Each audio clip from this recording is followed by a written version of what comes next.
तर दृश्यमानता कमी होती आणि असं असताना देखील लँडिंग करण्याचा निर्णय घेण्यात आला आणि लँडिंग करत असतानाच विमान क्रॅश झालेलं आहे आणि त्यामध्ये स्फोट झालाय। स्फोटामध्ये 5 जणांनी आपले प्राण गमावले, ज्यामध्ये उपमुख्यमंत्री अजित पवार यांचं निधन झालंय। तर थोडक्यात आपण पाहूयात या दृश्यांच्या माध्यमातून। यामध्ये अजित पवार राज्याचे उपमुख्यमंत्री, त्याचप्रमाणे Mumbai PSO HC Vidip Jadhav, pilot captain Sumit Kapoor, captain Shambhavi Pathak आणि फ्लाइट अटेंडंट पिंकी माळी यांचा दुर्दैवी मृत्यू झालेला आहे। आणि त्या अपघाताची ही CCTV फुटेज या क्षणाला तुम्ही आमच्या स्क्रीनवर पाहू शकता। अतिशय दुर्दैवी अशी घटना महाराष्ट्राच्या राजकारणात आणि संपूर्ण महाराष्ट्रामध्ये खळबळ माजवणारी ही घटना आज घडलेली आहे। एरवी सकाळी 6 वाजता प्रशासकीय कार्यालयामध्ये जाऊन प्रशासकांना आणि प्रशासकीय अधिकाऱ्यांना जाब विचारणारे अजित दादा आज बारामतीमध्ये सभेसाठी येत होते। बारामतीपर्यंतचा त्यांचा प्रवास अतिशय सुखकर झाला, मात्र त्यांच्या या प्रवासाचा शेवट असा विदारक होईल याची कल्पनाही कोणी केलेली नव्हती। अगदी शेवटच्या क्षणी लँडिंग वेळी हा अपघात घडलेला आहे आणि त्यानंतर या अपघातात त्यांचा मृत्यू झाला।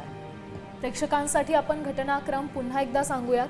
विमान बारामतीला येण्यासाठी सकाळी मुंबईतून 8:10 निघालं होतं।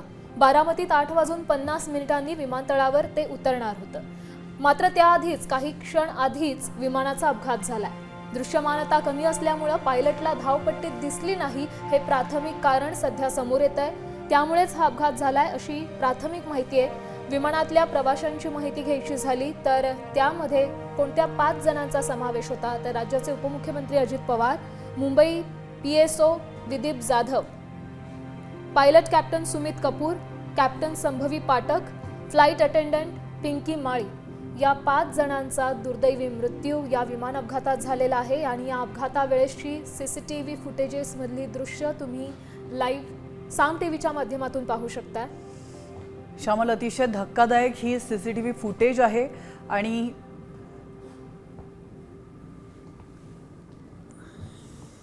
आपण या दृश्यांच्या माध्यमातून पाहू शकतो उपमुख्यमंत्री अजित पवार यांनी आपले प्राण या अपघातात गमावलेले आहेत।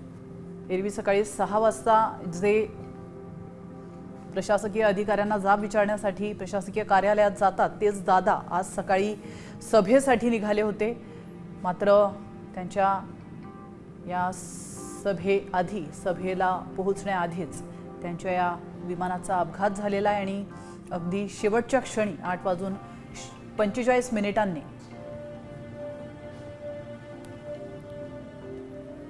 या अपघातात त्यांचं निधन झालंय।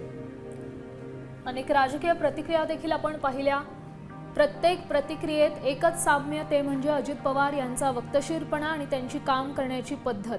या कामासंदर्भातच अनेक नेत्यांनी, मग तो विरोधी पक्षातला नेता असो किंवा मग सत्ताधारी नेता असो किंवा त्यांच्याच पक्षातला आमदार असो, प्रत्येक माणसाने अजित पवार यांच्या कामाचंच कौतुक केलंय। स्पष्ट वक्तेपणा आणि प्रशासनावर असलेली त्यांची पकड या संपूर्ण गोष्टींचं कौतुक आज मोठ्या प्रमाणात होतं।